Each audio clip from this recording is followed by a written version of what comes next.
My paper I'm presenting today is Navigating the CWMF Mandate for a Small Architectural Firm. I previously worked for a small architectural firm for 25 years, and for 25 years, and I worked mainly on smaller projects. I'm now currently working for AKM, a multidisciplinary firm, who works on mainly housing projects. And I originally done this research as part of my BSc BIM degree in TU Dublin.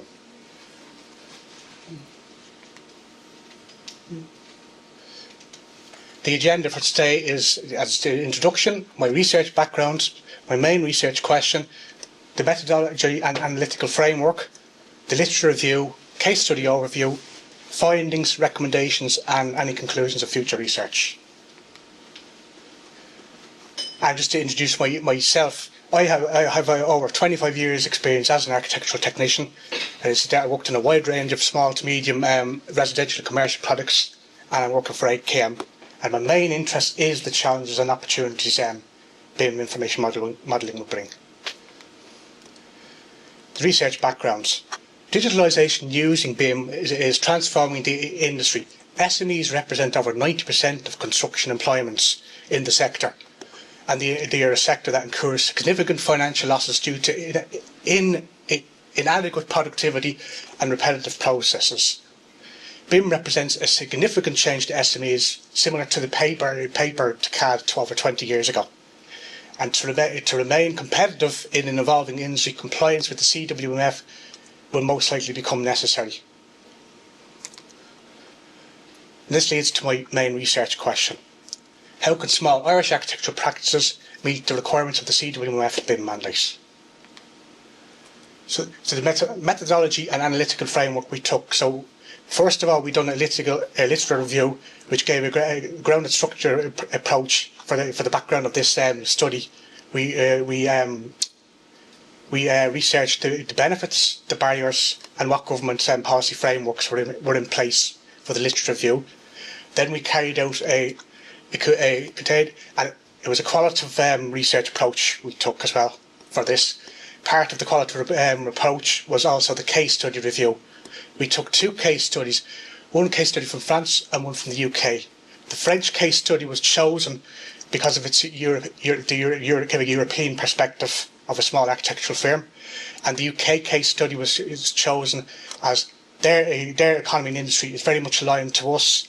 And as well, the case study was in 2011 when they were leading up to the 2016 mandate over in the UK, so it gave a similar background to ourselves. Research in Irish research was not taken out at the time of the study, as the CWMF mandate is only new. The analytical framework that we used was a deductive thematic approach. We guided the analysts through the case questions using the motivation strategy and implementation of BIM. It was grounded in theory on Rogers' diffusion of innovation, which stages motivation to decision making and to implementation, which is to structure this paper, which I'll later go on to. First off, the findings. The literature review was done in three parts. It was done on for the benefits. The benefits first or the barriers? Sorry, I've done the barriers first, benefits second, and the government and industry supports was the third section. So first of all, the benefits was, from what I could read, education was leading to greater awareness.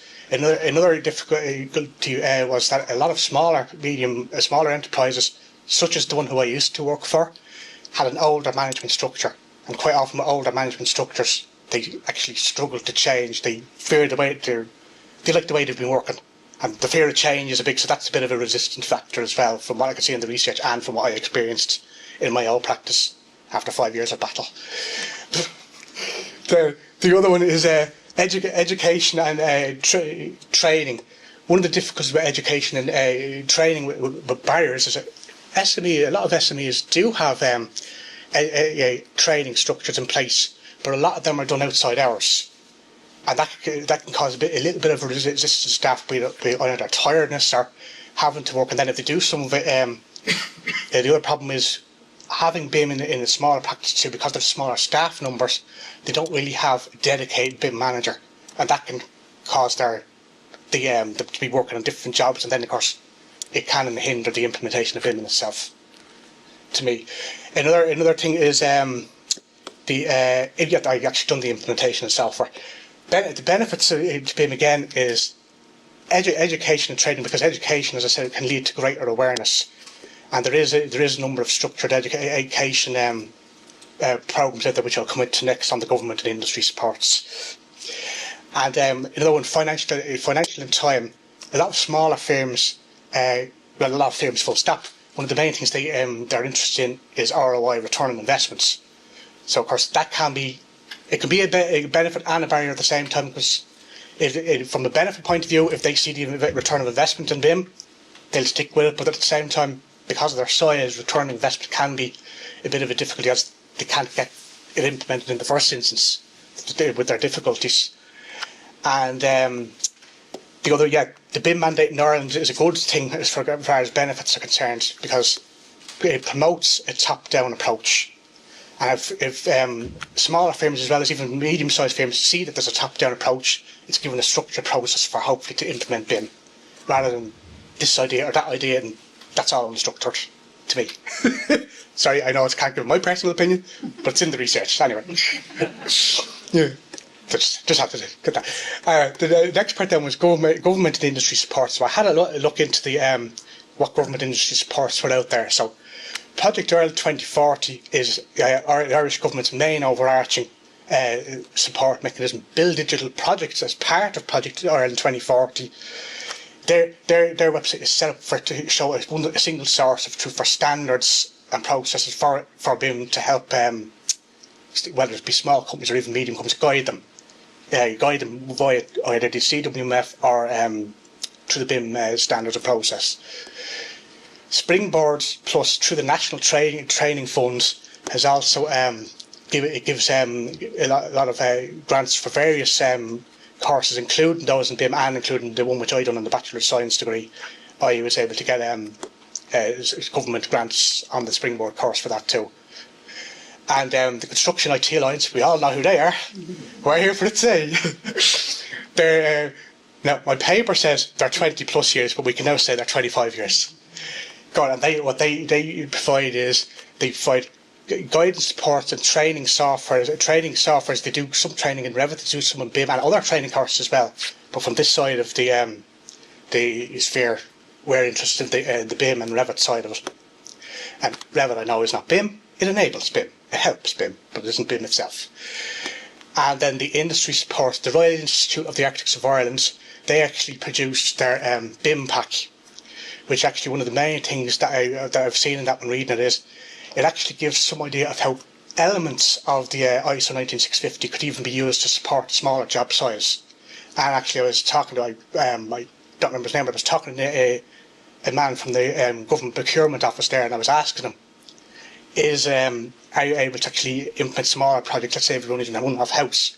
Can actually elements be implemented? And he actually said they have a structure for smaller projects. So yeah, it won't go down to only a one-off house, but if it's a big enough house, a couple of million, it might be.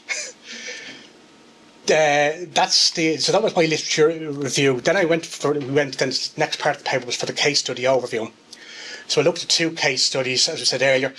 The French case study 1, was between an architectural agency and a carpentry firm. They were in France, and it was a small SME with 2 architects. One architect was looking at using and started to use ArchiCAD a little bit. The other architects had been using CAD for over a decade. But they, at the same time, they mainly worked on wood frame house projects in collaboration with a carpentry firm, and their main goal of the BIM was to get better interop built in, reduce errors, because what they had, there was a house project they worked on, and it had an error when done it in CAD, and they wanted to figure out was there a better way to resolve that error. That I'll go further into on the next slide. And case study 2 was in the UK firm. It was actually done, the architect's firm was John McCall Architects in Liverpool back in 2011.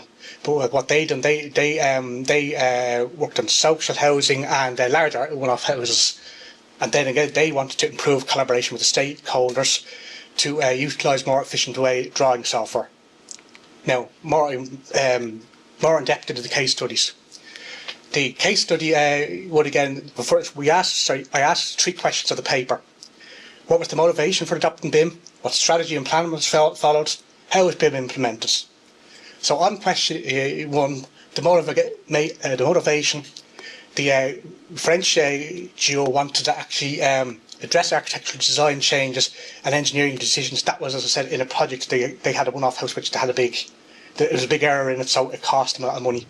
They wanted to see by doing it in the BIM process, even if it was just simply using Revit to start with, see you would have actually helped it in fairness. Actually, they used ArchiCAD rather than Revit. But and case study 2 was the UK study. They wanted to increase their efficiency and save on time. And now this is the bigger part on this. What strategy and plan was followed? So, in the French study, they engaged in open science university, and they also had an architectural intern.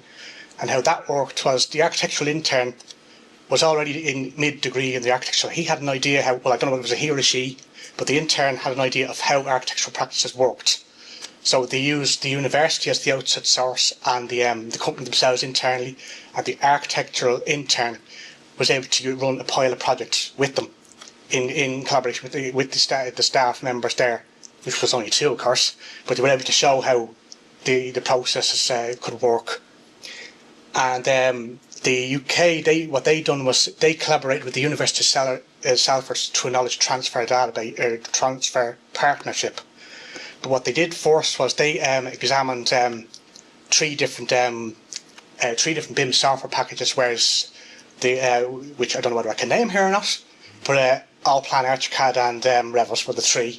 What they did was they engaged all their staff members to actually do a brainstorm and put up a list of what things you might need in a project that might be Revit or might be BIM useful, and they marked on that list. They marked on the list the ratio of importance. Then I'll go to the conclusions. I'll speed this up a little bit. The similar conclusions were both case studies used a pilot project. They were more willing to invest in the BIM software, and one thing that was found was success depends on the people as well as the tools. The recommendations was in the pre-plan we recommended to discuss changes with staff, get them motivated earlier on, explore financial incentives and support, and if you can explore training courses also. The action plan was to appoint a designated staff member to run the pilot project as well, in line with the management as well. Carry out software vendor demonstrations if you could. Also, if they could do a trial as well, you could see the operation of the software in motion. Don't implement the CDE early. Don't get used to the software first was one of the main things there. Pilot projects. Create a 3D BIM model from a project originally carried out in 2D. If you could name the drawings as part of the ISO 19650 even to start with, at least get some sort of a structured approach for BIM. And create an office template. And another one which was good was create family libraries so they can be used in future projects, which would also show the idea of saving time. And then the file and data was if you could collate all the existing graphical data, graphical and non-data into an actual database, which was similar to the John McCall Act, they used that in their system. And also create project-specific BIM documentation. And then if you could also seek further advice from BIM professionals, we recommend seeking further advice from BIM professionals in the area as well, or peers, architects that might have already done the task. The conclusions of future research. We recommend facilitating BIM adoption to support compliance with the CWMF. The literature review identified SME barriers and adoption benefits and industry government supports. The financial assistance, local enterprise office grants and government supports, they're a bit limited though and not actually BIM specific. The case study did highlight the value of pilot projects to test BIM workflows, and the outcome was the company size is not necessarily a barrier to BIM implementation. Architects should see BIM as an opportunity to reduce sectorial waste and increase productivity. And one thing that this would benefit from is future research, because there's been no empirical studies done on MSMEs because the BIM mandate's only new, as well as and if you do them as well as cross-disciplinary perspectives also. And that's the end of my presentation. Thank you for listening. Brilliant. I know, okay. I had to skip a few bits. I talked too much anyway, I know that. There's some great research. I'm sure there'll be questions at the end. It's great research there. So next up we have Jason Reimer.